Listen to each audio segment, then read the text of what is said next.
Josh, how's it going, brother? I feel like we're old pals Good, already. good. We How just are had a you? 20-minute conversation before we got going.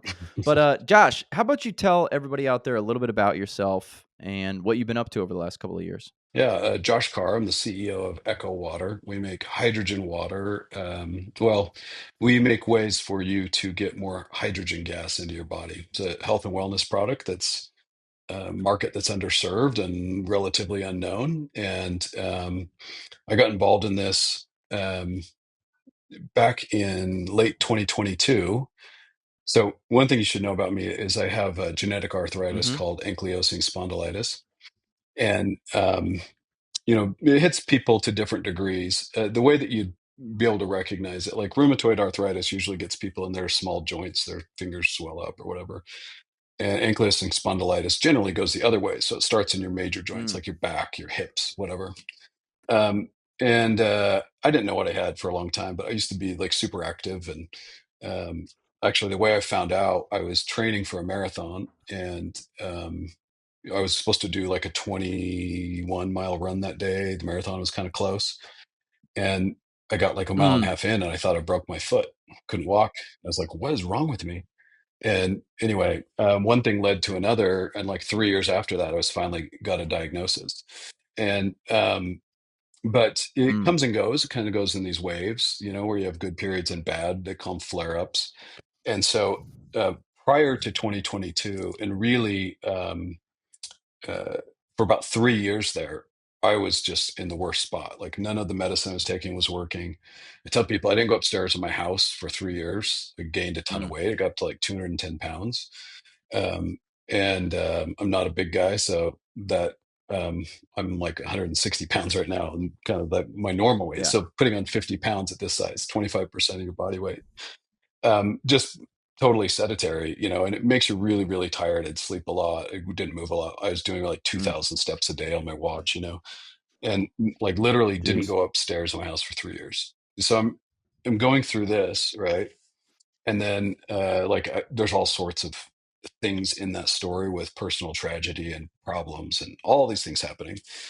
And I reconnected with an old friend late in 2022, and we were talking, and I was telling him, some of the stuff I was going through, and he's like, "Well, you should try hydrogen water." And I'd never even heard of it, and I Yeah, this is usually like reject these kinds of crystals, things, right, like I'm a buddy? You want me to natural like rub skeptic. crystals on my body? Okay, all right. Yeah, yeah, yeah. He was like, "Drink this water and put these Yeah, right. crystals in your pocket, and you'll live forever."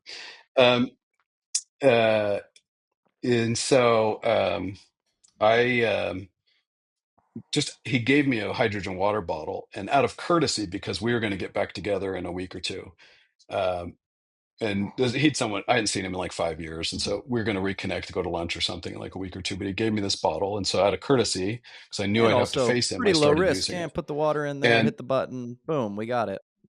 that's that's the other side. Is like, well, what's the Yep. downside? I should be drinking water anyway, even if it doesn't work. At least I'm getting water. So um, I'm well acquainted with pain, and I know my body really well, just having gone through this. And so I'm highly attuned to like what's happening. And so within a week of drinking Hmm. this, I was like, this stuff is really working. I'm like Were you feeling thinking way like, better "Gosh, already. it's gotta be something And else, like, did I change my diet? Like, am I moving more, always, moving always. less? Like, am I just Yep. having a better period?" You said it kinda goes up and down, Yeah. like. Yeah. I'm always like in that mode, and so I text him. I'm like, "Hey, this seems like it's really working." And he's like, "Of course." And he sent me all these studies, started sending me these links to the NIH website and like wherever they publish all the studies and aggregate all those.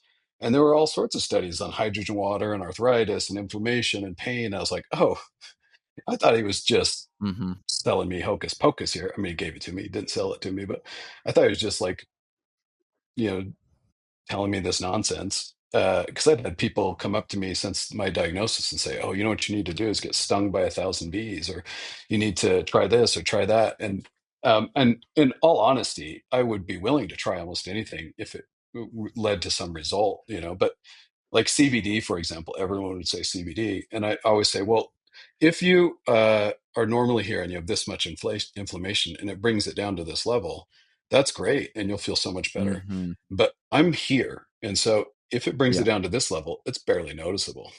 And so most of the products that are out there were that kind of result. It might have made a tiny difference, but it didn't take it away. And so, yeah, I looked it up and I was like, this really has science to it. This isn't quackery. This isn't crazy.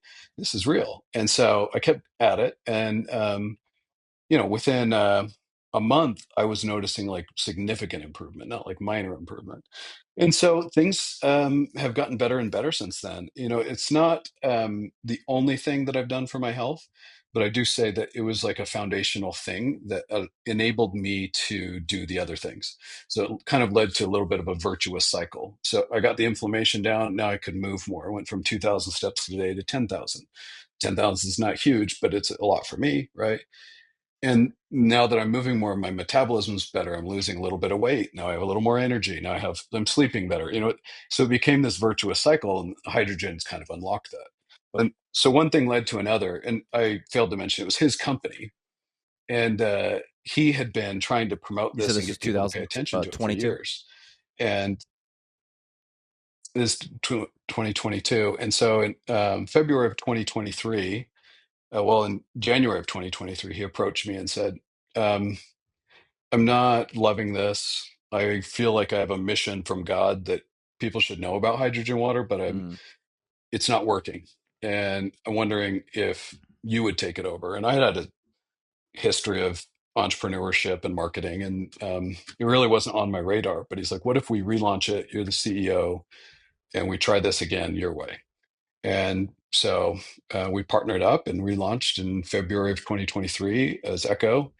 And there's been steady grinding and big wins, and um, just like consistently executing and trying to do the right things, we've been able to really make a splash in the market and grow um, like crazy. So uh, one like it's hard to measure success. Like revenue is kind of a yardstick, but we do not every month per se, but on like in a good month, we'll do more in a month than the prior iteration was ever able to do in a year.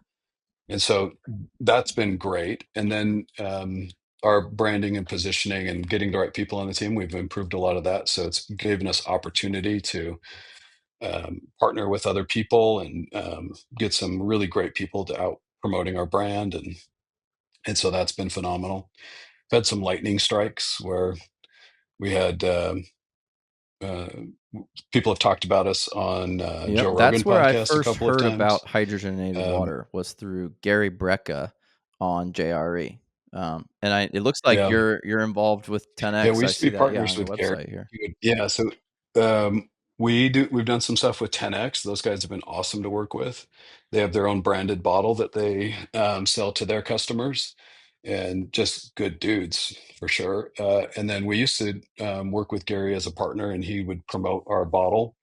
Now he has other things he's focused on, and he's not promoting for us directly, but he's a big fan of hydrogen water. And so, and there's other just kind of how the nature of that people come and go. But um, it is cool to see with these influencers and people as they have a hydrogen experience, they go from this is kind of my journey too. They go from Mm, skeptic to passionate and just kind of latch onto it. And so that's been awesome. Like Gary introduced Dana White to the product. And when our new flask came out, Dana posted on his Instagram about it and talked about it. And, no connection to us. He probably right, right. doesn't let anyone That's pay him for huge. that kind of stuff. Um, yeah.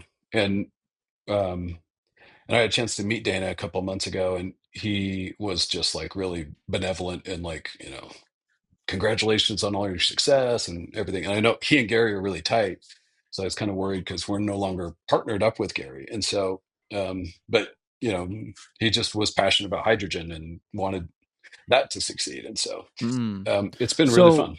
I Um, definitely wanna talk about some of the benefits of hydrogen and what people experience, but take me back, like, it seems like we're starting, I don't wanna say late in your career, but at, like, after you've done a lot of successful things, like, what was life like, prior to this? Because not everybody just gets approached like, "Hey, do you wanna, like, run this company for me?" yeah.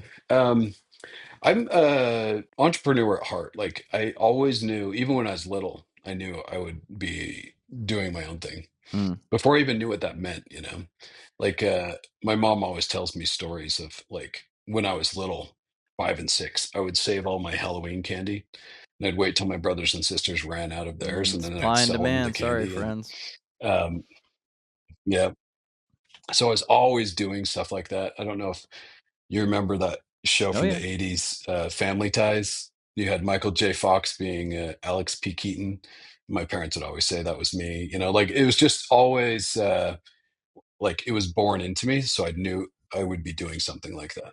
And that's just how my brain works, like, I connect ideas and I connect things, and, you know, I always say, like, you can make a business, or come up with a business idea, just by taking 2 unrelated objects and finding, if you imagine a Venn Mm. diagram, finding out where they overlap, you know, and we could run that experiment now, just like if you name 2 things on your desk, like, what are all the different little businesses that you could carve out of that space, right?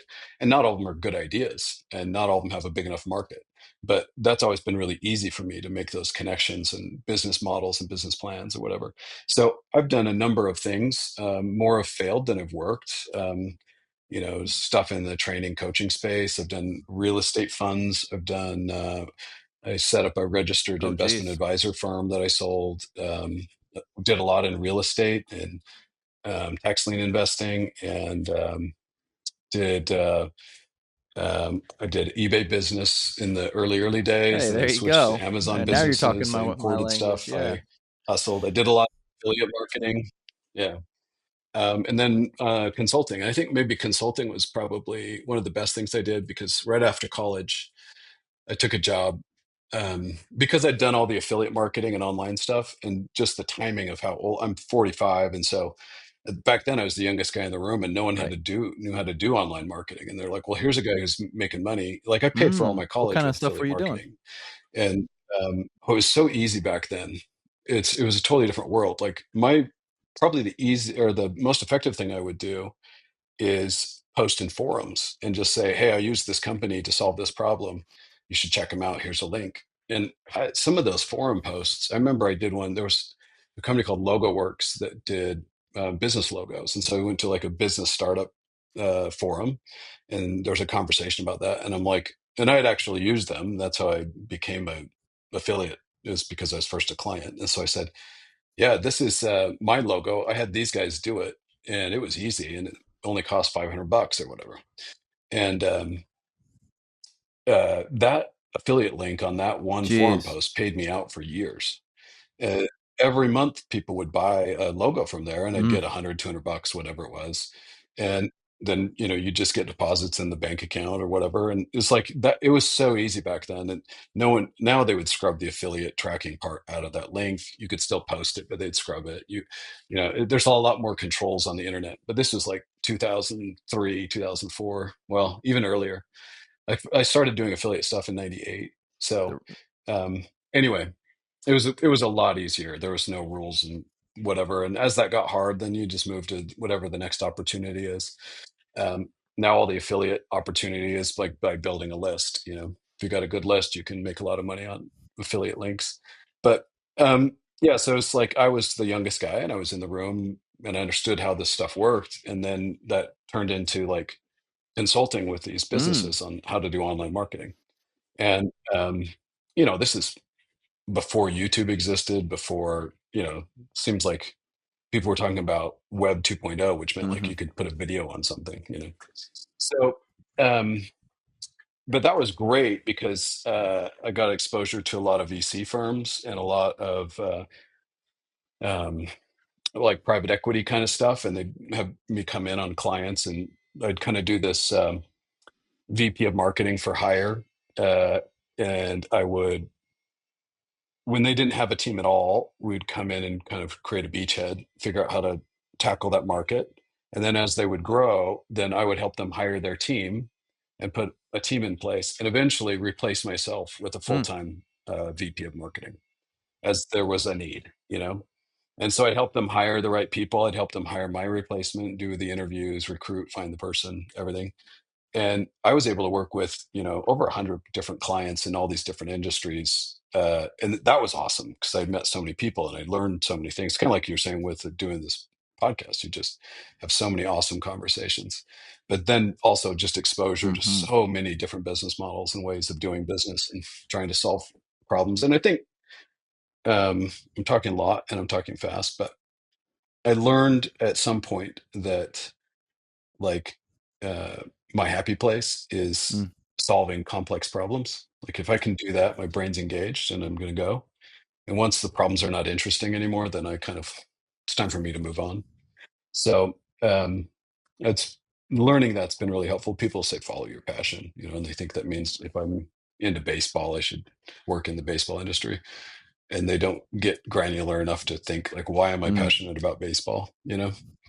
And so it took me a long time to figure out like what I really like doing is figuring stuff out It sounds and like such a solving fantastic puzzles. training because, So like, you're going into a business cold, and you're basically, like, kinda setting up their sales and marketing wing, mhm. and then not only that, you're doing the hiring and team building and systemization, and that's really just, like, CEO, executive level function 101. Like, come in, assess the problem, build the team, build the Yeah. systems, build the process, you take it and run with it. I mean, that's fantastic.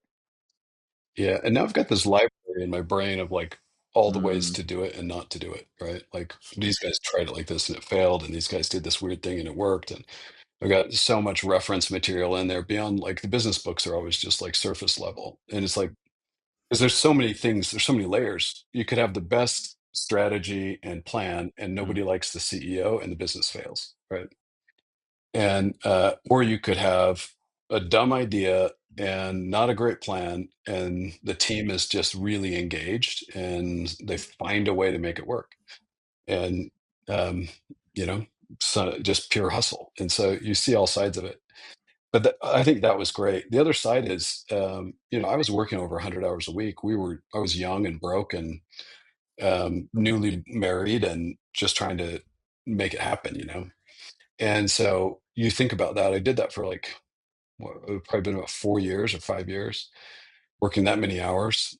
Like my peers, I worked almost three times as much within the same time frame as they did, and had exposure to so many different businesses and so many different companies. And so it was really, really compressed learning. And o so that outside was of the great. crazy hours, why Um, didn't you continue in on that world? Because it sounds like you went into, like, a lot of different business ventures from there. no, because it's pretty easy math to say, I just made this company like $20 million Mhm. and I got paid by the hour. And if you're trading, if you're working for yourself, you might make $1 an hour, but it's in perpetuity, right? It's $1 an hour for the rest of my life, and I'm making that investment. If you're doing it for someone Yep. else, you're always trading your hours for dollars. And so just seeing that a few times, and actually, the thing that really happened is I turned 30. I had this list that I'd made in college of 100 things I wanted to accomplish in my life, and being an entrepreneur and doing all these things. And I found that list right before my 30th birthday, and I looked at it and I was Mm. like, "What am I doing?" Hmm. 30 felt really old. Uh, Now it doesn't feel like anything, but I'm like, "What am I doing?" I'm like slaving away, trading my hours for dollars. I'm making all these people all this money, and I'm barely making it myself. And so I need to flip the script and just start doing this for myself. The things I'm doing for them, why Mhm. am I not Now, just were these, implementing like, it for myself? product-facing And companies? Were so these service-based companies? it was all of the above: software sales, product, SaaS businesses, IT and information consulting businesses. It was like across the gamut, education space, Mm. all sorts of things. And, some of that you learn. Like, I learned that anytime you wanna sell something to the government, Mm, that's not a interesting. business you wanna be in, right? Yeah. Because the sales cycle is so long. You wanna be in that business Yeah. in 10 years when it's established. Mm. You don't wanna start that business because you're talking, like, let's say, it's July 10th, right? I mean, fiscal year goes from July 1st to July 1st. So, if you were to go in and sell them something right now, they would have to apply to get it approved for next year's budget. And so you're like the earliest you could sell Yeah. that product is in 1 year. I mean, and but the other side is it's everything's committee and bureaucracy. So getting a sale approved is not, you can't talk to a person and get something approved. It's like layer after layer and decisions. And so like you're going to spend a year convincing them they want it. And then, okay, now 2025 is gone. Then you're going to spend a year waiting for the budget cycle. So now 26 is gone. And now you're And the in guy that you 27 and tried they to can finally say sell yes. quits or leaves, And and you're like, "Shit, I'm back to start." he Yeah. retired or something. They never Yeah. quit. Yeah, they never quit. But, and that's why people like dealing with government and a Yeah. big bureaucracy is because once Yep. you're in, they're gonna renew every year. But getting in is unbelievably hard, and so it's like, Mm. you can't grow a business that way, you know? You can't go from 0 up. It's like you could, once you have some customers or whatever, maybe grow a division that went after that client, but you couldn't start with that client. So there's, you see some things like that. I saw some people in the education space. They were making online high schools and online learning, and they were early, not for the internet's vision of Yeah. it, but early for the government's vision of it. But they're Mhm. pursuing government contracts, like trying to get state governments to outsource online education to them for high school students. Yeah, I was gonna They're say that's, probably like, still pitching that, getting right? popular now. I had a guy on named David K. Richards, and Hmm. he was big in California starting charter schools. And now he's, like, going all over the country, and, like, Yeah, there's certain states, I think maybe even Utah, maybe Arizona, has, like I think it's we have a lot of Arizona charter went. schools here. Yeah, They yeah, get so, fund like, matching, and so they had stipulations where, like, you don't even have to pass, like, a certain curriculum. So I was like, "So you're telling me I could start a high school that, like, I'm just, like, gonna take kids out and hike, and that's, like, our school, and then I'll get money from the government for that?" He's like, "Yeah." And I'm like, "Dang, that's." I personally am, like, very libertarian in nature, so I think that's yeah. cool. Um, but The education model does make some sense because you're like, like in the 80s, they had that TV show Fame, which was a performing arts high school in New York. Right. And if that's what you want to yeah, do, why or if not the study the things you're interested in? I know there's if like military academies, there's well, this is a all big thing, sorts of like, things. in Europe, like, this is one of the reasons why they're so much better than us at soccer is because if you're a good, like, 7-year-old, they send you to an academy, and it's like, "Yeah, we're doing the school thing for, like, half a Yep. day," but it's like, you're playing soccer at age 7 for half the day, and then if yeah, That's like happening here IMG now with Academy, yep, yep. uh, So there's more schools basketball. kinda trying to go that way. Yeah. Like BYU is not far from us. They got the number one recruit in the nation for basketball, AJ DeBonsa. He plays at a school in Utah. He's from Virginia or something. I can't remember where he's from, but he plays at a school in Utah called I think it's called Wasatch Academy, um, and it's That's like 300 people and they all play basketball. That's The whole crazy. school is Yeah, I for mean, like, basketball, look, who am I to tell you and you're not allowed to do um, that? Yeah, only it's preparatory boarding school, Wasatch Academy. Yep. Um, who am I to tell, like, a parent, like, if that's, like, mhm. the way that they want their kid to, like, go forward? Like, you shouldn't be allowed to do that. Like, I don't remember hardly anything I learned in my public school Well, and education. yeah. Well, and here's the other thing. There's a TED talk I watched years ago. I can't remember who the guy was, but he talked about he was bad at math, and his parents would hire math tutors to help him get better and better at math. It's like I hated math. I didn't have a talent for it, and I still don't do any math as an adult, and I avoid it at all costs. He's like, but what if my parents had invested in the things I was good at, naturally talented at, and loved to do? What if instead of hiring for things am terrible at, they hired for things I'm good at and made me better at them? And I think that's kind of the model that is happening, right? Like, why AJ DeBonsa is the best basketball player in the nation. He's going to play in the NBA. Why would he need to go to a public school and learn all this nonsense? He can get very focused. Maybe he's taking, I don't know what their curriculum is, but it would make sense. Yep, How does an endorsement deal work? yep. How do contracts work? Business, Entertainment, how public to invest your speaking, money, like like yeah. yeah, branding, like yeah, how to speak to the press and present yourself, and that would be the things he needs to study for his career. He doesn't need this other stuff, and so um, it does make sense, that model, and you could see that. He's a superstar basketball player, but you could see that go for like a trade school, or like how to become a plumber or a mechanic, or whatever the other trades are, and so. It does make a lot of sense to give some Well, diversity on the education and the charter school Well, model. probably Anyway, I your don't know and how we I got on school that, would but be very similar. Like, it'd be an entrepreneurship school. Like, to me, like if and when I have Yeah. a kid, like that kid's gonna get involved in business. So like by the time that they hit 14, like I'm not saying that they don't need to learn history or science or like I'm not saying we learn zero, but like I want my son understanding the stock market, son or daughter, understand the stock market, understand like how personal Yeah. finance works, understand like a business and like we talked about, supply and demand, like these basic economic factors. Like 'cause I always say this, like, there's this, like, circulatory logic where it's like, why do I try hard in high school? So that I can go to college. Okay, well, why do I try hard in college? So that I can get a good job. Okay, well, why do I want a good job? It's like so that I get paid like a good wage. And it's like, well, couldn't I just start with, hey, money is the like end goal in mind? And like, how do I like let me just learn how to make money instead of I have to become like an industrial Yeah. engineer that makes $98,000 a year like out of college. Like why did we have to do this like really long path? I'm not saying we don't need those people, but like Yeah. if And there are some careers where there's like legitimate barriers that we've set up, and we want those barriers to be in place. And those people make sense to pursue that path, right? Like an engineer or a doctor. Certifications matter, the process matters. And but for everybody else, right? Like I always tell my kids, make a job, don't take a job.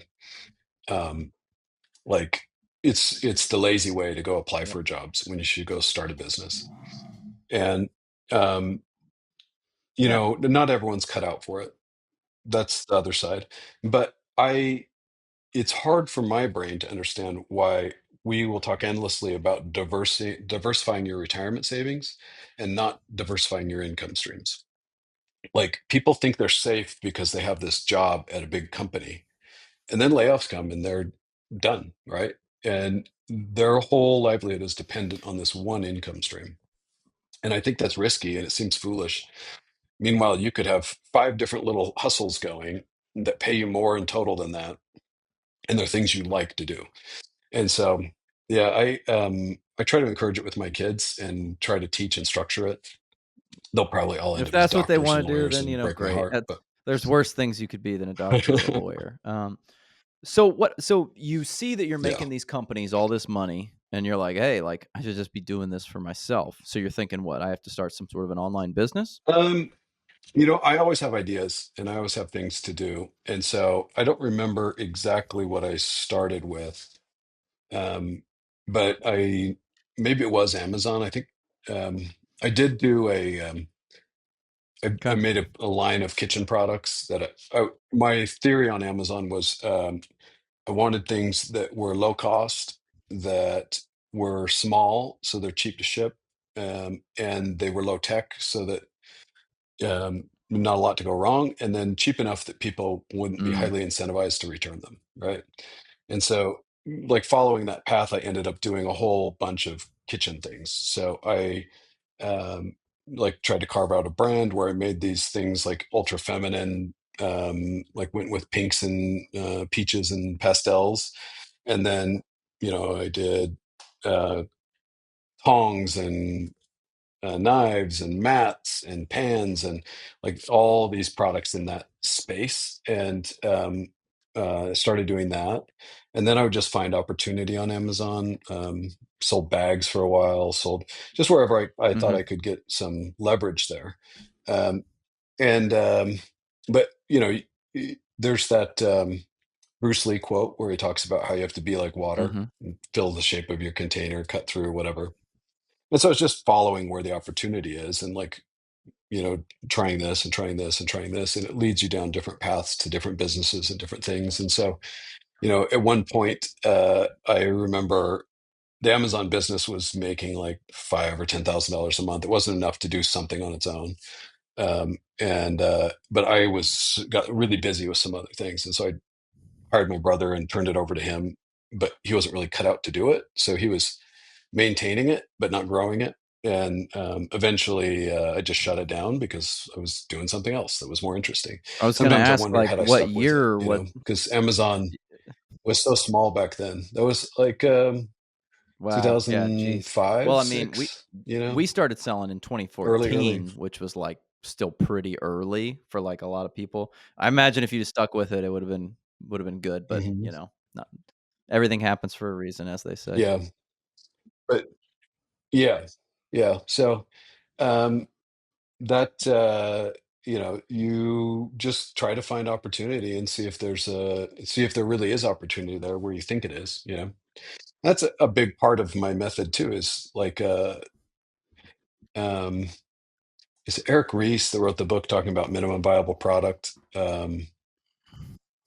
I can't remember the name of the book. Anyway, I've read hundreds and hundreds of books, so gets all jumbled up. But um, I try to do a minimum viable product, like on the Mhm. business model, on the product, on everything, where I'm like, how do I test this idea for free and fast, and find out if it's a good idea or a bad idea, um, or if it's a good idea that needs some tweaks, you know, um, and iterate as quickly as possible. And my thinking is, everyone's going to fail.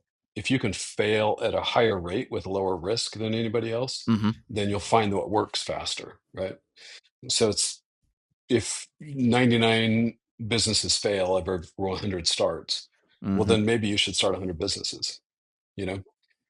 But don't invest your whole life savings and do all this stuff. Just test it really quickly and try it and see.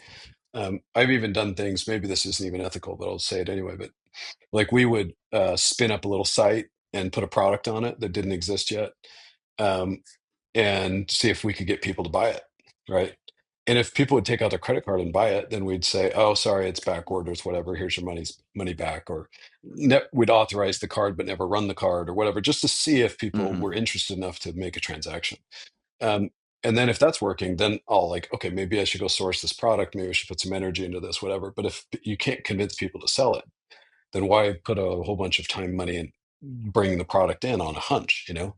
And I see it like early entrepreneurs, people doing it for the first time, they go the exact opposite way. They're like so convinced that they have the best idea in the world that they won't even Yeah, tell anyone yeah, their idea because yeah. they think it's that good that someone wants to steal it. And I'm like, no one's going to steal your idea. There's a trillion ideas. Anyone who could afford to do it is going to wait till you're a big enough company to buy you, because they don't, big companies can't do startup. It's too hard. So they just buy companies that have figured it out. And everyone else is too lazy. You know, no one's going to steal your idea.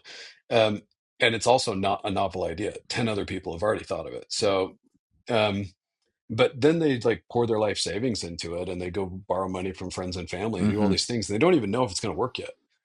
Right? Like, you want to start a pizza store? Well, maybe make some pizzas and Yeah. feed your friends and see if they like your pizza. Then, if they like your pizza, see if someone will buy some of the pizza, right? Like, "Hey, I'm going to make pizzas this weekend. Who wants to buy one?" And they out of your home kitchen, right? And then a food truck, and then whatever it is. But like, limit your risk and conduct as many experiments as you can before Mm. you like Yeah, go all in on something. You just see it over and over where I'm a people like huge throw believer everything in in and they that, fail. and what I always tell, like, people interested in business is that most of these, like, celebrity entrepreneurs that you know about, the business that they're famous for is not the business that they just started. Like, it's the bit they've started 3 or 4 businesses prior Mhm. to that. Like, Elon has businesses that he started, like, way back, Yeah. like, in, like, the aughts that were, like, big Well, businesses. Well, he had a business like, he had 1 PayPal. or 2. Yeah, he Yeah. had, like, 1 or 2 And the before that, directory and it's like, service "Well, we before don't know then. the name of that." You know, the same thing is true Yeah. of, like, Richard Branson and, like, all these celebrity entrepreneur Mark Cuban, you Mhm. know, he, like, had a business before the business that he sold to Yahoo. So, like, if you get some reps in the game, then you start to understand that. And I think what people don't do, like that small thing, is because they're like, I'm up to the plate. Like I take a huge swing at this thing. I'm always like, just start small, see if it's right for you. Well, maybe it's ego, or hubris or something, or maybe they just don't see any other path, but they think the way to do it is to take a big risk. I don't know. Um, I haven't seen that modeled successfully, and so I don't know where that idea comes from. But it Well, seems what I like everyone say kind of all the does the time same thing. is that, like, if you and me are going to start a brand new sport, you know, I've never played like high LI before. Like, you would understand that you're not going to be the best in the world at this sport on day one. You're going to be like clunky and awkward and you're going to be crappy, but then you'll be better in a month and you're better in a Mhm. year and then better in 10 years. But for some reason, I feel like people don't have that same mentality when it comes to business. They're just like, I'm smart, so like I know what I need to know about business. Like they never think like I need to play for the freshman team, then the JV team, then the varsity, then I go to college, and then I go pro. It's always like I'm ready, like put me into the professional game. And it's like, what gives you that confidence at all? So I just think that there's like this weird distance mentally for Yeah. people to think about business as like a sport. What's that? Yeah. What's the thing where I'm going to ask my internet here, my GPT. It's when the amateur The thinks Dunning that they Kruger. know more Yeah. than the expert. Yep, yep. So, yeah, I mean, Yes. that's, like, how it is, anytime you start something, you get so excited, like, "Oh, I just started doing, jujitsu, and now I've been to 12 classes, so it's like, I know so much, dude, let me teach you about it." But then by the time you get to, like, class 500, you're like, "Oh, I Yeah. suck so much at this, like, God, there's so much I don't know." And then by the time you get to class Hmm. 10,000, you're like, "I'm not very good at this, but I know a couple of things." It's like, I know enough to know, like, how Yeah. approximately good I am. The craziest part about the Dunning-Kruger effect is you never return to that level of Yeah, yeah. confidence you had as an amateur. Like you start out here and then you have this fall off and you get 10,000 Yeah. classes in and you get back to here, not to here. And it just shows Yeah. how overconfident we are.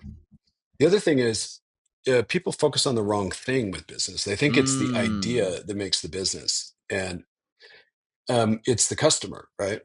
So finding customers is the hard part in every business. Why does Amazon work? Because Amazon found the customers. So they can align you with that and solve that problem for you. But when I'm talking to people and they have some business idea, I'm like, that's the first question. Like, well, how are you going to get customers? Do you have like access to a list? Do you have access to some? And if you're going to start a business, that's the easiest way is say, I have access to these type of people. What will these people want? What do they buy? How do I get them more of what they need? Rather than saying, I've got some novel, brand new idea, um, there's a lot of people making a lot of Yeah, money with really yeah. boring, dumb ideas. Like, uh, who's the guy that owns Waste Management? Wayne Huizinga or something like that. He collects garbage, and Well, the dude's a multi-billionaire, right? It's a boring idea. It's I gross mean, I idea, got a and one of the personal richest people in the experience, country. like, I had an individual on who owns a business called Royal Restrooms, and like, ah, he's got, like, multiple dozen franchises throughout the United States. I wanted to say 50, but, like, I was thinking, I was like, "Man, that's a lot." 54 was the number that came to mind. He's got, like, 54 franchises in the United States of this Royal Restroom, and what it is it's like a mobile restroom service, like, you're hosting, like exactly. It's not a Oh, they porta dropped them potty. off. Yeah. Yeah, well, yeah, I Well, mean, there's big and money he in was this. They're the exactly. nice Yep, ones that are in yep. a trailer. Yeah, Yeah, there's big money in this. Yeah, it's like no one wants to do that dirty work, but there's big money in that. Like, how much will people yeah. pay you to do something gross? A So, lot. I was They'll pay thinking you you a were gonna lot to say, haul the the poo money's away. not in the idea, the money's really in the execution. I mean, and that's like, most people, they, like they trail off when it comes to execution, right? Like That's important, but how many people have you seen execute horribly, but they had access to a big list? Well, we were talking about influencers and celebrities, right? They just have enough attention that they can do a bad job of execution, of product, of every other business foundation, and still bring in a huge amount of revenue, and then build to some exit where someone buys, like Ryan Reynolds had serial success with yeah, vodka and Mint Mobile and all these things. I don't know if those are even good yeah, companies, but he brought a lot of attention to yeah, those yeah, companies, you're and then they hit definitely these big right. exits, right? There's And that was his gift is like, I can put eyeballs on this, and maybe it's the worst service and product ever. I've never looked up Mint Mobile. Maybe they're all 5 stars, maybe they're all 1 star. I don't know, but they got a huge exit because they had enough eyeballs on it. And I think the hardest part is like getting and sustaining attention. There's so much out there. mm, Why are people going to look at your thing? Why are they going to pay attention to you? And it can't be minor differences in product that your product's 10% better yep. or whatever it is, right? If you solve that problem, if you find audience, you have a So business every time. where do So we go from here then? Okay, so we bounced around on Amazon. We kind of shut that business down. We're still looking for opportunities. We're taking little nibbles at it. Um, I feel like we're I still had a lot of Yeah, the consulting really led to other things. I had a lot of people still calling me for consulting work, and I'd be like, I don't do that anymore, or we could partner on it or whatever. But it's just like working within my network and solving problems, adding value to people. I'm a big believer in that, like just helping people, Mhm. and then good things come from that because the reciprocity feeling, or just doing good, and connecting with people, and um, so people would come to me and say, "Hey, I'm working on this. What do you think? How would you approach this problem? How would you solve this problem?" Or I would see something that was interesting to me and I would pursue it. And but I tried all sorts of things. Like I said, online marketing, I did that for a long time. Lead generation, affiliate marketing, selling stuff on Amazon and eBay. Um, did that stuff for a long, long time. Then helped other people do it, um, and then I my brother-in-law and I teamed up on he was building a product that would real estate agents need Okay. continued education credits every year. They have to go a lot of licensed uh, people need this kind of thing. Like you got to go to four or Yeah, 6 hours a same year for of continued accountants, education. lawyers, And so he worked for a company. surgeons assistants, yeah. Yeah. So he worked for a company that was in that kind of space, and he had identified an underserved niche that was saying, you know, if we could build a course here, there's a potential audience that we could tap into. We could license this product back to the company. And so I worked with him, and we built it was before YouTube and everything, but it coded a video streaming platform, and we put all the education online and you could watch these videos. It was like really hard to do, like having to write the encoding and doing all the stuff is very technical. But we were kind of revolutionary in that people didn't have to go Uh, to an in-person class to get their continued education credit. They could tune into a video series and get the credit. And so we licensed that back to the business, and that kind of led to a number of other things. And like I was saying, we exploited that audience to do other things all along the way. Like those real estate agents were also interested in other types of real estate investing and other types of training. And um, you know, we started a company that would do self-directed IRA accounts, so they could take their IRA savings and invest in mm, real estate instead of the stock market. And so they were like connected to that core opportunity. All these adjacent things. And so um, did that for a while. Um, and then, yeah, working with friends, working through networks, I can't even tell you how many things I did that totally failed too, right? But I tried to fail at those as fast as I could. Prior to doing Echo, I was at Pillow I Cube. feel I don't know like if I you do saw know Pillow Pillow Cube. Cube. Um, it was a pillow for side sleepers, and a friend of mine who was the founder and loved the product, worked really well for me, and so I was there. I hadn't had a job in a really long time, and my health and my life crisis, everything was in a way that I was like, I'm going to try taking a job, and I'm going to go partner with him. I was working, I wasn't getting paid, I was working for equity, but it was still like a job.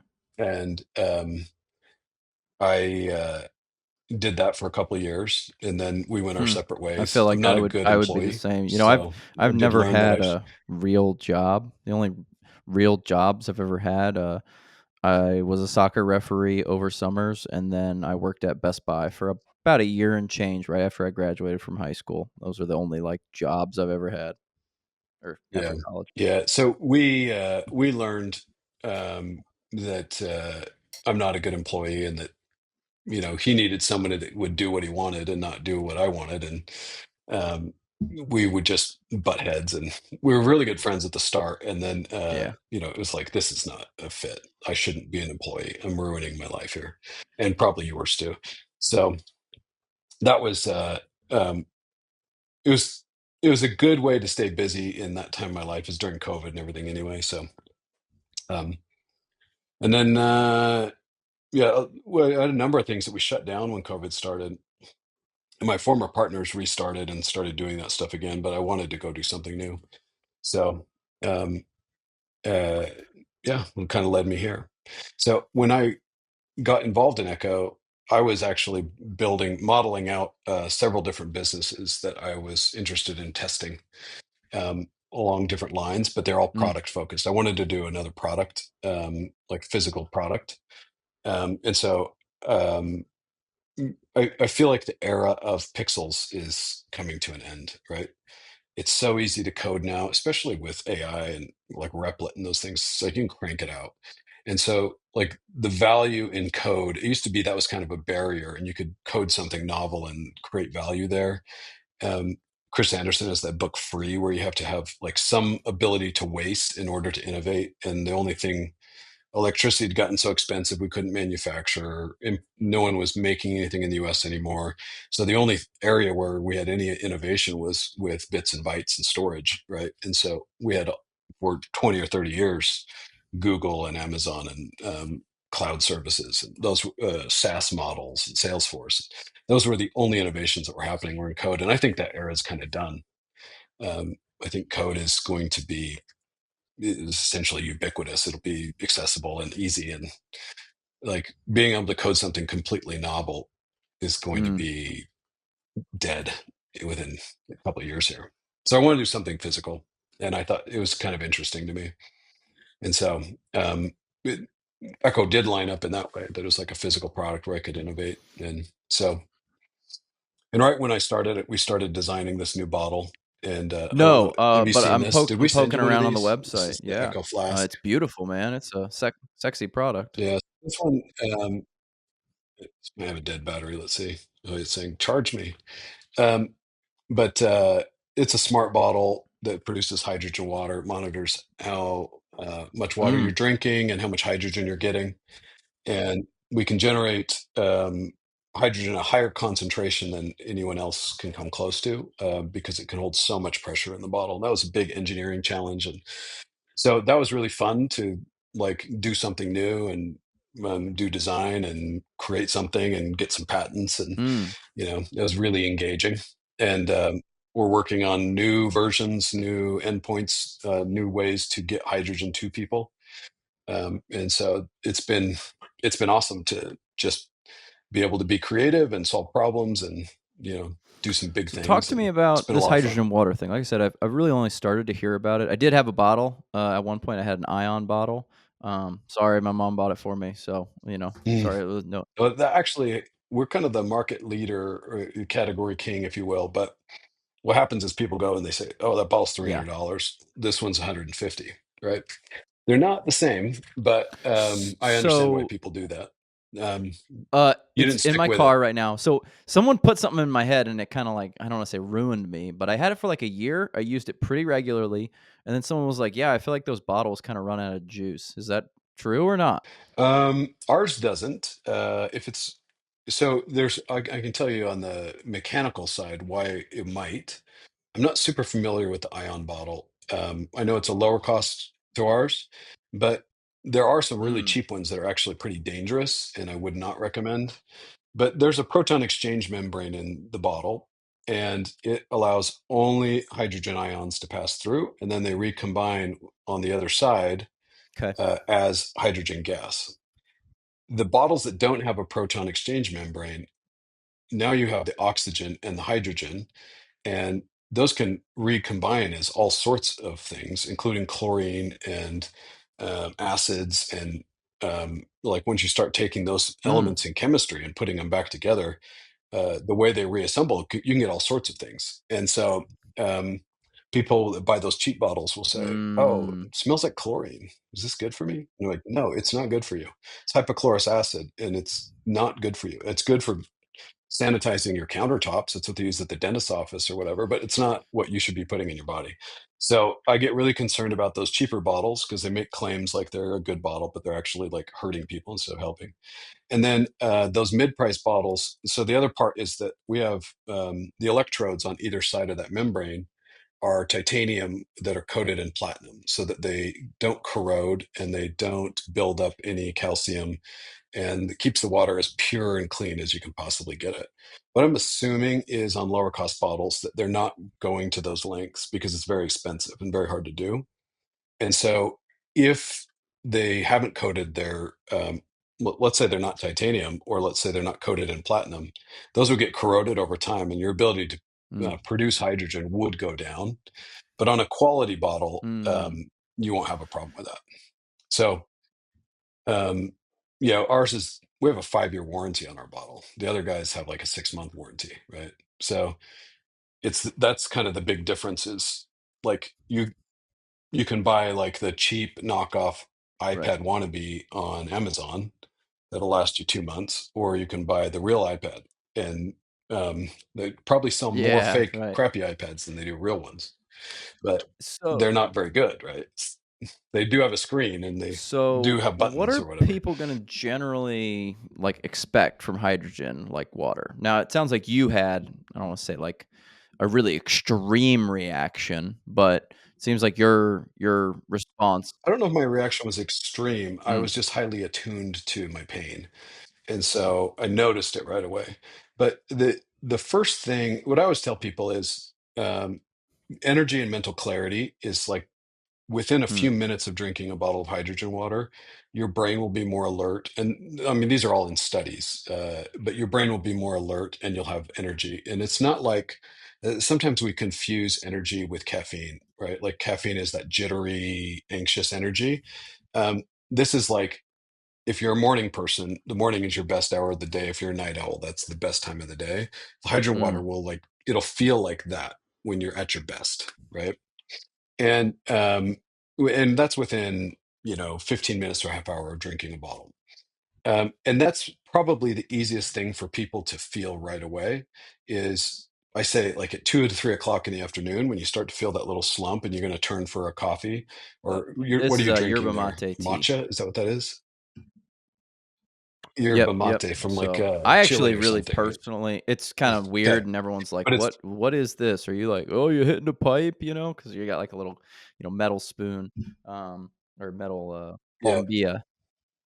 but that's Yeah, but got a I'll bunch of drink it, caffeine in like, it, I'm throughout assuming. the duration of the day, so exactly. It's So kinda like a you milk coffee, it you as you drink an go. eighth, you pour some hot water, you So drink an eighth, you pour some hot water, you drink a and then so yeah. so um, what happens with, like, this cycle is, you get to 3 o'clock in the afternoon and you want to reach for coffee because you're feeling sluggish. But coffee has an 8-hour half-life. So if you drink it at 3 o'clock, fast forward 8 hours, there's Yep. still caffeine in your system. It's going to interrupt your sleep. So we hear this all the time, where people are like, when I started drinking hydrogen water in the afternoon, I got better sleep. And there are Mm, studies showing hydrogen water improves sleep. But in addition to that, they're getting enough energy from just ingesting the hydrogen I water see. at that point, that they don't need the caffeine. They don't, the desire for that caffeine goes away, and then they sleep better because the caffeine's not in their system anymore. So you have your morning cup, you get all ready for the day. I don't drink any caffeine. Well, I drink some, like, in soda or whatever, but like, it's not, Mm, I don't do coffee or tea or anything. mm. I do hydro water first thing in the morning, but um, that's such a ritual for people. I don't know that anyone would ever do what I do. That's extreme, but um, it's that kind of energy boost is the first thing you would feel. The other benefits are going to take longer, right? You're going to be, for inflammation and gut health and some of these other things, it'll take 3 weeks to 6 weeks to really, really feel it. What we tell people is, drink 3 bottles a day for 60 days. And if you aren't feeling a Mm, benefit, like, that's our money back guarantee. Like, if you drink 3 bottles a day for 60 days, if it's not helping you, then send it mm. back. We'll give you your money back.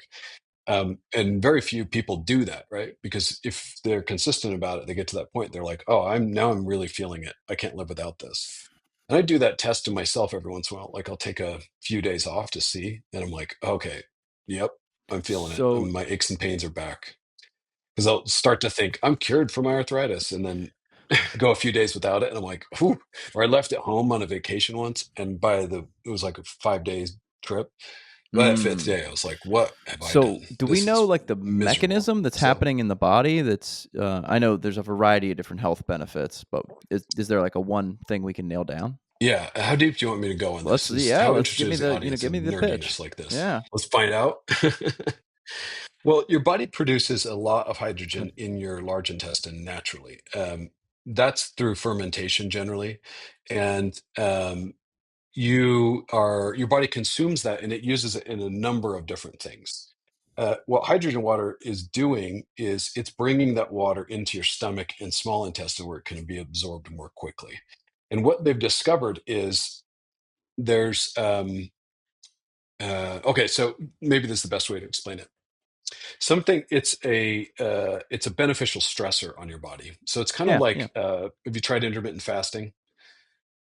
Okay, so when you fast, especially like a longer fast, intermittent fasting, the effect isn't as pronounced. But if let's say you went 2 or 3 days without food, it's really hard. You struggle through it, and then the next week, week and a half, you feel amazing, right? Because your body goes back to it's like, okay, fight or flight. I need to survive, and it hits the reset button. It sends you back to homeostasis. All the cells are going to work like they're supposed to work, and you start rebuilding and start healing. The same effect can happen from very intense exercise. So people that do marathons or ultra marathons or really push their body, it's a big stressor on the body. But then you're on like kind of this health high for the next few weeks as your body is like, I'm in recovery mode, I'm healing. So hydrogen is like a beneficial stressor to your body, but instead of doing it during a 3-day fast, then you last a week and you do it again the next month, you can Mm, do it 3 to 5 times a day, and it mimics those same effects of intense exercise or fasting and mm, signals your cells to return to homeostasis. And so that's what it's doing, and in the process of doing that, if you go look at the studies, it's kind of hard for us to talk about because it sounds too good to be true, right? Like every organ group they've studied, every part of the body they've studied has benefits when you introduce hydrogen. And that sounds ridiculous. But the analogy I give is like if you were oxygen deficient, every system would struggle. And then you start oxygen inhalation therapy and you'd start to recover, right? Or people who have sleep apnea, every system in their body struggles when they don't breathe at night. And then after you're on CPAP, they mm, start recovering and feeling better and healing. And so, because every cell in your body needs hydrogen, that's why every organ group has benefits from it. Some have benefits much faster than others, like hydrogen can cross the blood brain barrier and get to your brain within 5 minutes of hitting your stomach. And so you'll mm, notice like mental clarity very quickly. And other things can take quite a while to eliminate inflammation. This is 3 times a day for a month, and now your body is like having time to purge all the inflammation and all the um, mm, antioxidants from your body. And that's the other side. Is the big benefit of hydrogen is oxidative stress, which is like a core thing of most disease and aging. um, you get the free radicals. It's an oxygen with a plus symbol next to it, and hydrogen has the negative symbol next to it, mm, and they want to attach to each other. And so it is a magnet for those free radicals to remove the mm, damaging oxygen from your system. And so there's a huge benefit from that. And everyone hears antioxidants and oxidation, and the oxidation is like metal when it's rusting is getting oxidized, or the apple when it turns brown left on the counter is oxidizing, right? That's what's happening in your body from those free radicals. And so there's some people that I've seen do experiments where they put um, an apple slice in hydrogen water, and then one in normal water and one in air, right? And those two mm, brown much faster than the one in hydrogen water because the hydrogen is mm. scavenging those free radicals, I preventing feel like the does is oxidation. this So has this been started to creep into like professional sports? Is this something that like can have a that's probably mm, our biggest market, actually. The studies on athletic are we performance and talking recovery like are it's just gonna insane. like if I work out hard on Um, Monday, I'll feel better on Wednesday? Or are we talking like if I'm gonna go for a mile race, I'm gonna no, run like, faster, if I drink this during the morning or something like that? yeah, so there seems to be two benefits as a pre-workout for your mile race. Mile probably isn't long enough to maybe notice other than the mental clarity. But like a half hour before the race, you drink a bottle of hydrogen water. Performance increases, endurance increases. So there's some studies with cyclists, and it, the really interesting thing is the higher performance the athlete is, the more intense Mm, the effect. So, like with professional cyclists, when it was tested, the professional cyclists had a more pronounced effect than the amateurs. and we're working on a long-term study right now with I shouldn't say who it's with, Mhm. but a well-known researcher to kind of prove this out and figure out what the exact protocols for these athletes are. And so we'll test athletes at different categories to kind of nail that down. But um, the endurance side of it, the recovery side Mm. post-exercise is phenomenal. So with the workout routine that people are doing is they're doing a pre-workout like 30 minutes before, they're doing hydrogen Mm. water, and then right after the workout they're doing hydrogen water. So the recovery is much faster. It reduces inflammation on recovery, which is great, but there's other things that are happening there too. And then the endurance during the exercise is phenomenal. And so, yeah, we have a lot of professional athletes that are using it, and it's getting really popular. And we've actually had um, re- we've had professional sports teams buy flasks for every single person on the team. We've had teams install our equipment. We don't have a. We're working on a product Mm. that's more like a commercial focus, so it can have higher throughput. With all the products we have now are either for See. installation in your home or personal use, and so we've had like the chefs or the nutritionist for professional sports teams say, "I want to make sure my players are drinking hydrogen water all day. uh, I need some equipment to do that." And we're not set up to do that right now. So they'll end up Mm. installing a whole bunch of home units so that there's enough water for everybody. But it's a product line that we're working on so that we can help them. But yeah, that's a huge category for us. UFC fighters. So John Jones he just did his comeback and fight. Um, Yeah, he fought the when Ohio was that? kids today, January. so, you know. And mhm, I know. But John Yeah, Jones, right. if Stipe Anybody had knows used what coulda hydrogen happened, water, right? he probably would have won. Yeah. But John Jones, the Hmm. hydrogen water was a key part of his training and getting back into fighting shape. Jake Paul used it for his Mike Tyson fight, which turned out to be nothing. But and then hydrogen Bath. baths have gotten really, really popular. We've got a unit where you Hmm. can What kind soak of in the effects hydrogen are you water, supposed to get from and that, it's like, through the skin? yeah, inflammation reduction. So your skin can absorb hydrogen is the Mm. smallest molecule on the periodic table. So it can go anywhere. Like Right. there's not a container that can hold it, right? They try to it, when they ship hydrogen, they put it under tremendous pressure to try I and see. if Hmm. they can do that, they can keep it contained. But on the hydrogen power rockets, they fill them up and 10% is evaporated before they've even launched because Mm. it's so small it can just leave. So that's why we have to generate it on demand rather than selling a can of it or whatever else. So um, but the hydrogen bath will saturate your bath water, your cold plunge, whatever, with hydrogen gas, and then people soak in it, and it's really good for inflammation recovery. It's also good for transdermal fat loss, so like the fat that's on the surface of the skin, and then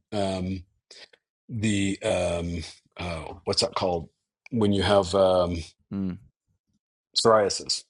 So for clearing up psoriasis, there's a really amazing study. The before and after pictures are so compelling of people with severe psoriasis and before and after hydrogen bath.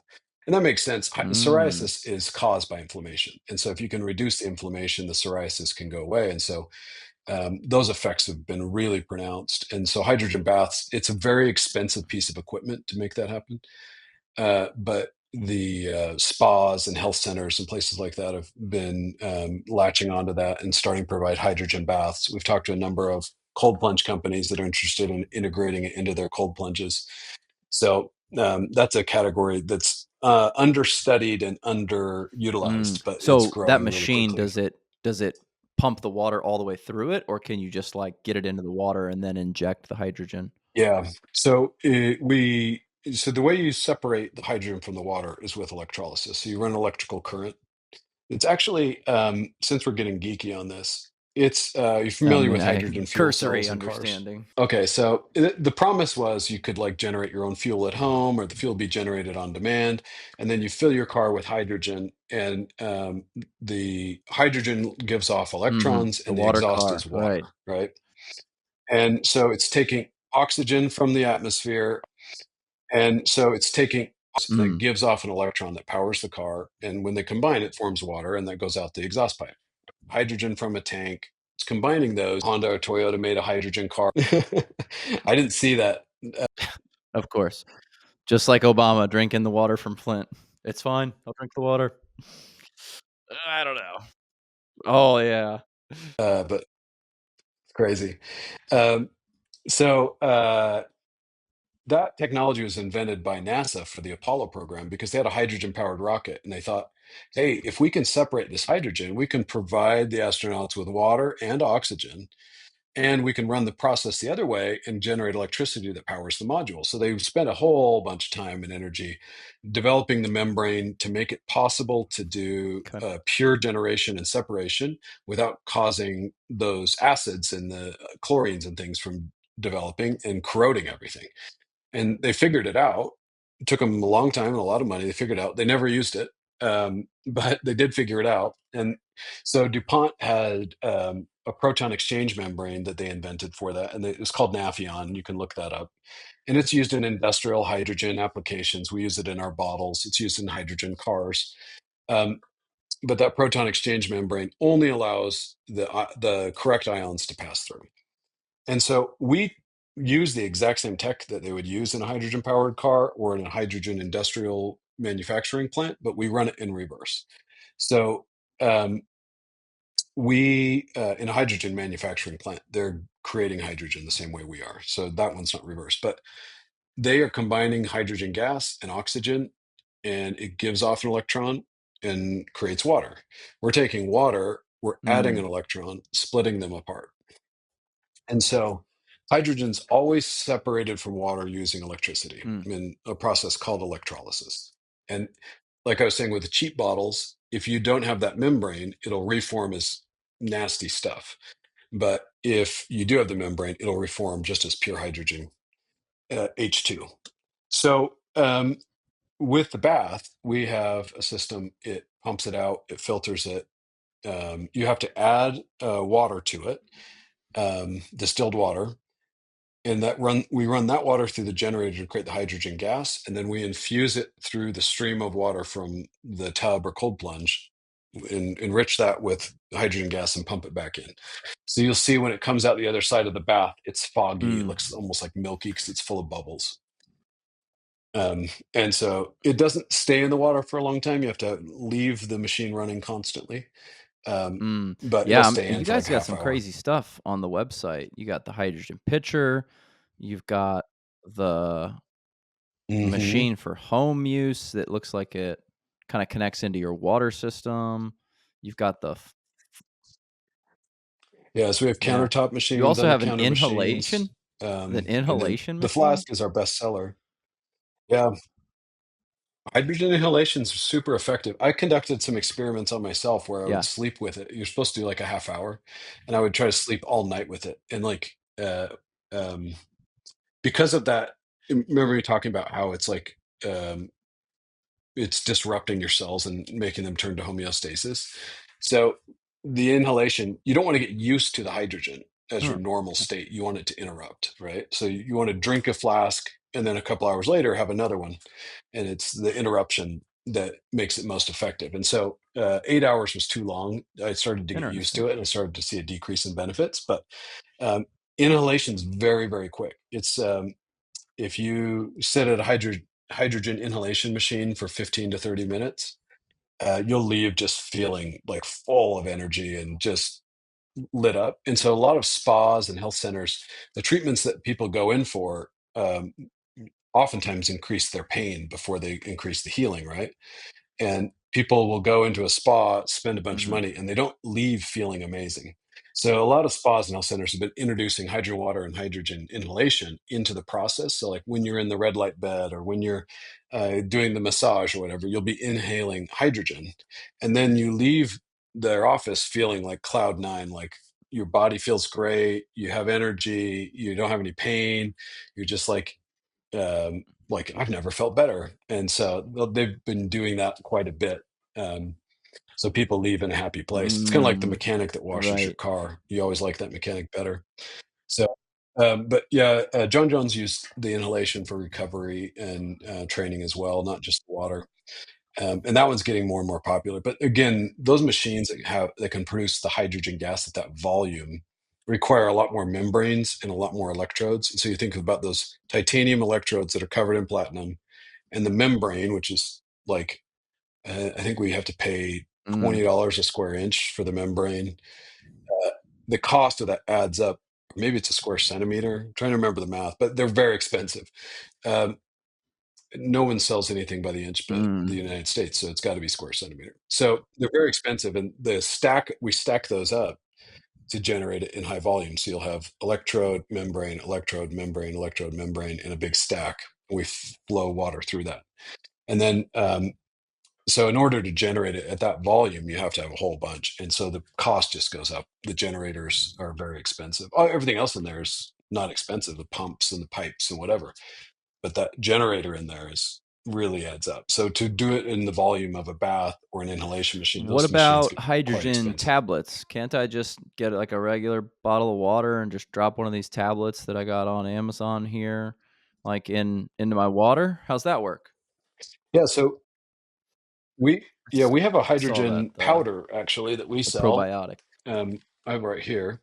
The tablets are kind of the original mechanism. So the way they're doing it is, it's a similar process. They're using magnesium and then an acid to oxidize the magnesium. And so I actually have some magnesium right here. I'll show you. So this is like a Whoa, elemental cool. magnesium, lab Yeah. grown. It's kind of cool. If you can zoom, they end up looking like the crystals look like these feathers. But um, when you put an acid on that, it has to scavenge oxygen from the water. And so as the magnesium oxidizes, then it scavenges the oxygen and it releases the hydrogen. So you have a chemical reaction creating the hydrogen gas. We've been able to really outperform those tablets because of we were able to get the magnesium down to nanoparticles. We have a lot more surface area. And so the tablets are kind of old school compared to the powder, but not everyone can do the powder because you have to keep it so unbelievably dry and get the particles so Mm. small. It's a pretty technical problem. And then we have both short-term, like quick-acting hydrogen, and then we have a delayed release hydrogen in there. So you'll produce it in the bottle very quickly that you drink for the stomach and small intestine, and then it'll continue to produce at a higher level in the colon as it goes through your system. And so the tablets are a little bit old school and they don't taste very good. Those would be my two big complaints. But it's a great way to have a hydrogen experience and see if it would work for you. Um, but they are, if you're going to get a tablet, definitely get one with a flavor. The unflavored tablets are just horrible. If you can, it's like chewing on tinfoil or something. They're just horrible. The flavor helps hide it. Um, but if you want a supplement, then our powdered mix is much, much more effective. We can produce higher concentrations of hydrogen faster, and it lasts Mm. longer than you can get with the tablet. Um, but it is a cheaper way for people to have a experience with hydrogen. What it looks like from the research is like the bioavailability and the effectiveness of the supplements I see. isn't as high as if you were to do a bottle like this. So this is going to be your most effective way. And across time, it's also the cheapest way because if you're doing like we're saying, drink 3 a day. Um, Yeah. that adds up very quickly when you're doing a supplement. But if you just want to see if it's going to work for you, then you can do the supplement for a month, then Mm. decide on a bottle or whatever. But yeah, the purity of the bottle can't be matched by anything. But the supplements are convenient and they're a lower cost way to have a What about hydrogen this experience and try it out. clean, this So Echo Clean natural bleach alternative? 80 yeah, so times that's more effective actually than bleach is what it says here. That's a crazy number. yeah, so that's the hypochlorous acid that I was talking about. So in that model, we actually generate hydrogen the same way you Mm. do in the cheap bottles that they sell on Amazon, but it reforms as hypochlorous acid. And then if you put some salt in it, it'll break down even further. It'll reform as sodium hypochlorite. And so it is a really powerful all natural cleaner. It's really fantastic. we haven't put enough attention on that product. The people who try it love it, and I've got them in all over my house. But you can just literally put water in there, spray your counters, completely kill all the bacteria, sanitize the counter, and you're Mm. not putting like harsh chemicals everywhere. And so people have loved this thing. And you can buy hypochlorous acid on Amazon, since we've talked about Amazon, and it's like I think $30 a gallon or something like that, 30 to 50 a gallon. I haven't looked in a while. And a lot of doctors' offices, dental offices, places like that will clean with hypochlorous acid because it's so much better than bleach. Some high-end restaurants will do it that way. Most are just using bleach at the cheaper restaurants, but it has less odor, and it's more effective. And so I you was found looking it at your on Amazon. website, but I am looking at Amazon. Apparently, people put Oh, hypochlorous acid on their face too to cleanse away. oh yeah, it's really, really good for a facial cleanser, and it's yeah, you can buy. So our bottle puts out a huge volume of this stuff. I think it's $100 on the website, and they sell these little beauty product bottles for like $300 that are this big that make the same stuff. And I'm like, man, we should just repackage this as a beauty product, and Well, I mean, when it ladies comes to can like spray it on their face. And I dated a girl one time who was like way down the rabbit hole on sustainability. She was like a sustainability influencer. And I mean, you talk about like she had like some very like kooky Mhm. cleaning products, and I'm like, how's your house like? How do you clean your house with this? Yeah, You're it's like, like there's I just mushrooms feel like growing in your carpet. maybe we're Yeah. missing something here. But I mean, I feel like the ecological friendly type thing would be huge with this cleaning alternative. It's not something I've never even heard of, and Yeah, we need to do a better job of storytelling with that because it's one of my favorite products on the site. And it's kind of strange. It uses the same mechanism as generating hydrogen, which is how we got into it. But we have one that's like, this is super good for you and so healthy and does all these things. And then the other one is you clean your house. And so it's kind of like it like we're having a almost hard needs to like, time be like a connecting those spin-off stories. company, you know, like And yeah, we've talked about doing that a bunch of times. Like, we need to just make this standalone. But that product is way more popular outside of the US than in. And like, when we bring that up in the UK and Europe and places like that, they mm, go crazy for it. They love it. In the US, it's just like so unknown, and like, like I said, we haven't done a good job of telling mhm. that story and introducing it to people. But it's a fantastic product. I'll send you one. If I'll send you a flask and a clean, and you can try them out. And yeah, they're I appreciate that, your man. That's wife will love it. fantastic. So where do you Yeah. It's also one of those spray bottles that you mm, push it once and it keeps spraying for a long time. I don't sounds know like you how the guys got magic of some that pretty works, but I serious love those engineers on bottles. the team. We do, yeah.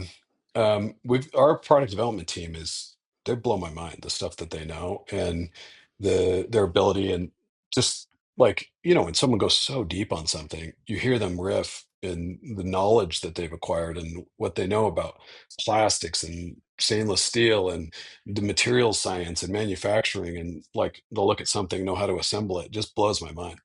They're really, really good. And then the other thing is, we moved all the Saw that. manufacturing out of China to the Philippines. Um, and I was, in part concerned about. I thought for sure Trump would get elected. Just saw the momentum going that way. So it was a big investment. I thought tariffs would be a problem. China would be a problem. But what we don't appreciate, and especially in the Rust Belt, Ohio and places like that, is in the 80s and 90s, we moved the labor to Mm, China, but the expertise stayed here. But then in the uh, 2000s, we also moved the expertise to China. So now we don't have the labor or the expertise.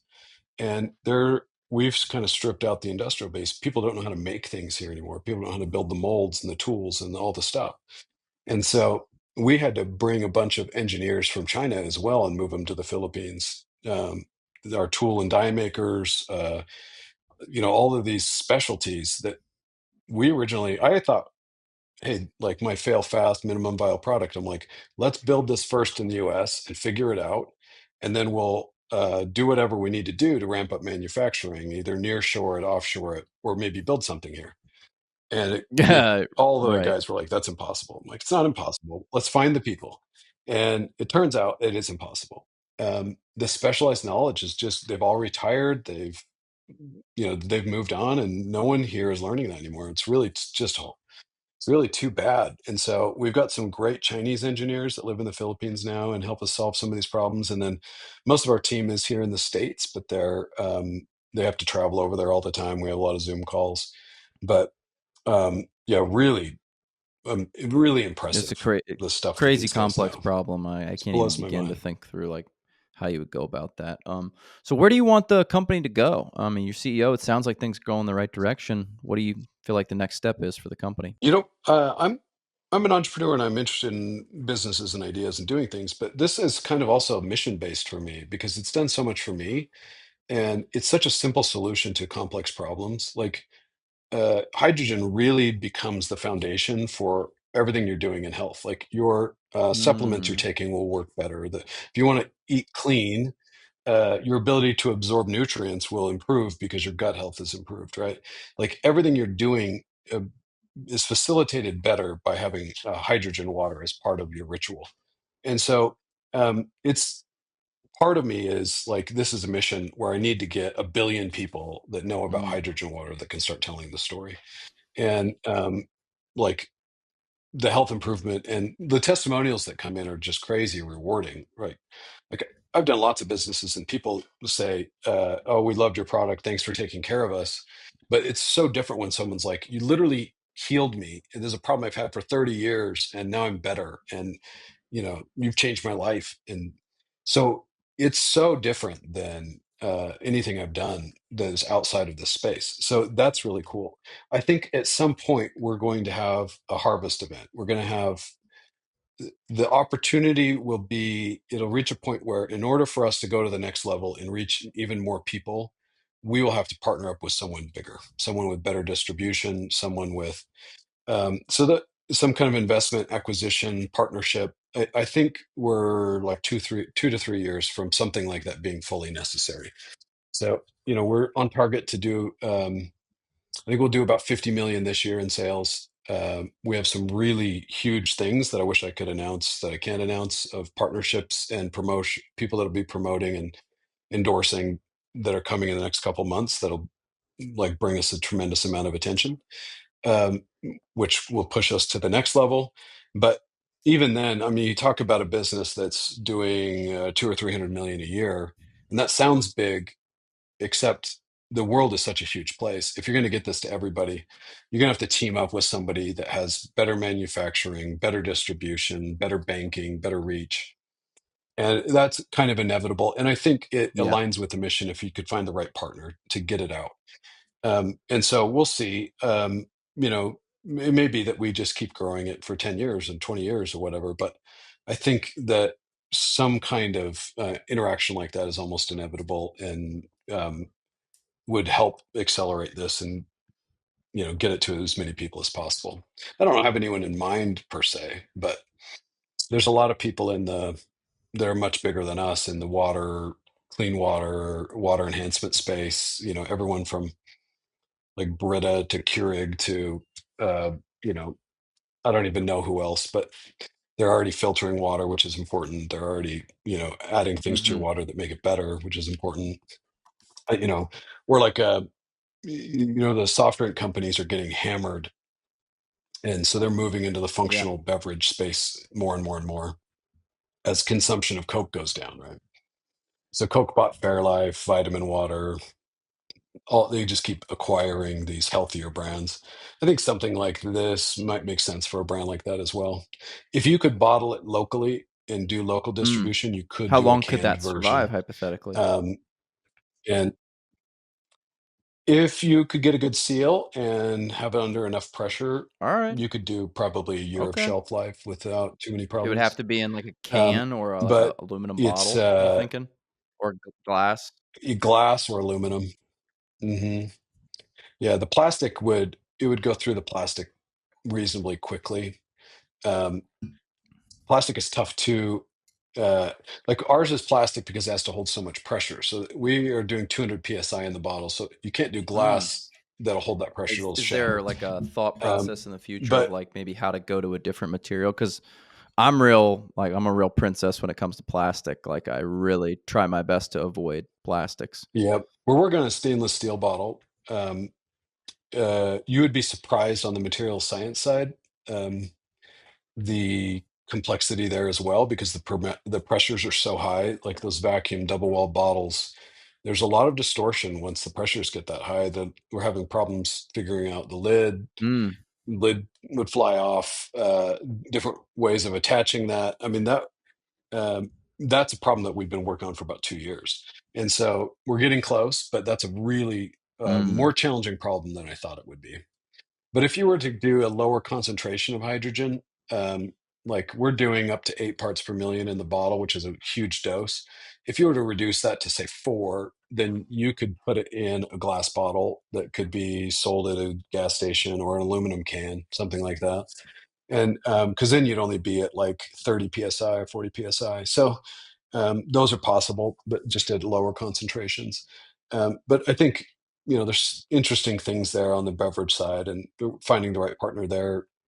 I would love. It's a lot easier for people to just go buy a bottled drink that's already ready than spend $300 on a bottle or mix it up themselves or whatever. So I think a lot more Well, people yeah, I would mean, use that's it a if whole we could different do like that. a whole different business, right? Now you're talking distribution channels and route runners and Yeah, try to solve that problem. I would yeah, only do if one that of the big through well, like the really right from what I partnership. understand I about wouldn't that even world, it's like involve it. you can kinda only like be in that business if like one of 2 companies owns you, like Pepsi or Coca-Cola, because they like just manage all those routes. Yeah, yeah, Dr. Pepper's figured it out somehow, I'm but I not think sure. they're licensed to Yeah. Pepsi or Coke depending on the region or something. I don't think they're doing it independently. And then you have the same thing on the beer side. You know, Coors, Molson Coors, and Anheuser-Busch, and um, they're doing local bottling and distribution, and those are like franchise locations that are doing the routes and getting it into the stores and stocking the shelves. And it's a really complex problem. We don't appreciate all that goes into it. And so, yeah, I Yeah. would not dream of taking that on without Well, some partner like that, because that is a huge undertaking. And oh, so yeah. many people trying to I do don't know if energy you, drinks like, and trying to go to do the these things expos and at just all, but, blowing yeah, through every money. time you And go to the expo, there's, like, 30 new, like, energy or functional mushroom this, wellness that, and I'm just like, we Mhm. do Amazon, so I'm just like, "This is cool, I'll taste it, but, like, it's not for me." Like, it's not we're not gonna sell this thing. So, Yeah. Well, because how do you differentiate? They're all the same, right? And again, that goes back to the audience. Like Prime, I don't know if they're still around, but they had a moment at least where they sold a huge number of bottles of Prime. And I would assume it's still around, but I don't know. But that's the Paul brothers, and they were able to drive attention to the product. And maybe the product is the worst, maybe it's fine. I have no idea, but they sold a lot of it, and they were able to create an opportunity. Now, if you go from the other direction, like we have the best formulation, and ours is unique because of this ingredient. It's like, well, anyone can put that ingredient in, anyone can formulate it like that, anyone can package it like that. So, like, how do you compete there, right? It makes it really difficult, and you can't have like a totally unique offering. So that's what I mean with like audience first, then product second. Um, and you know, if you're product driven and you think that's going yeah, to be the we've talked solution to to everything, you're going to be hundreds of really people who are frustrated. like, "This is the best product on the market," and I'm like, "Oh god, I can't believe you just said that to me again." It's like, that's not Yeah. So yeah, did the it's like, last 20 that's guys in not this I'm like, row. They all "Alright, said so this is you're the best on the 3x market. the price of, like, the next competitor?" Like, gosh, like, how are we gonna so, yeah. Yeah. And then you've got, oh, I just blanked on the name. The water in the Liquid Death. can, the Everybody wants to be Liquid Death. Gosh, I've also liquid had people death. come in and be like, "Well, Liquid Death did $1 million in their first year on Amazon, and they were bootstrapped." And I'm like, "Okay, well, their founder was like the chief marketing officer of Netflix. So, like, let's bring our expectations down a little bit Yeah. from where It's a little you are." different. And Right, liquid right. death can only And happen one time, right? It can happen one time. And like you have a genius who had access to things you didn't have, who did disruptive branding, and the opportunity to do that yeah, same kind of yeah, disruptive branding no longer exists because they took it. So you got to figure out something else. And also, you're not him, y right? Your yeah. idea is worse than his idea. The guy's a genius. So uh, what how are you going to conquer this? And I don't, maybe that makes it sound like it's impossible. I just don't want people to stop at their first idea. It's like your 10th iteration of that Mm, is almost starting to get good. I love that. Keep at it. Well, Josh, is there anything we didn't cover that So you really would like to hit on? Like, I'm super appreciative of your time. This was awesome. no, I just felt like we were hanging out. Yeah. Lost track of Yeah, time. We're at an man. hour and a half, it looks like. So I No, mean, by the no, time you man, edit we're out letting my it all flubs, it'll be ride. like 20 Well, minutes. where can people catch up with Echo? Where's the easiest place to purchase Echo? Where's the best place to catch up with you and everything that you're up to? Yeah, we're just barely building out our retail distribution, so there's not a lot of spots where you can get it. The Shields stores are. It's in most of the Shields sporting goods stores, and near the hydration products like Liquid IV and Oh, those yeah. sort of things. It's Alright. in Erewhon grocery Yep, stores if yep. you're in California and you like fancy shopping. Um, and then some kind of specialty retail and health and wellness centers and places like that. So for most people, the easiest way is either to go on Amazon or to our website, echowater.com, and you can order there. And um, echowater.com will show you the whole product lineup. There's only a few select products on Amazon. So Heck yeah. Well, thank you, Josh. I really appreciate you, man, and, yeah, I'm excited, I definitely would like to buy one or try it one way or another. yeah, I'll ship you out some, and let me know what you I'll think. def So I think it'll work a lot better than your Ion bottles. Alright, So well, I think you'll notice the I like difference. it. I'm willing to I'm not brand, loyal, so I would love to try it, man. Alright, thank you, brother. And then we won't tell your Yeah, mom. I She won't won't have tell her heart mom. broken. Either way, like, it was a gift, so Yeah. Alright, thanks, brother. Okay. Thank you.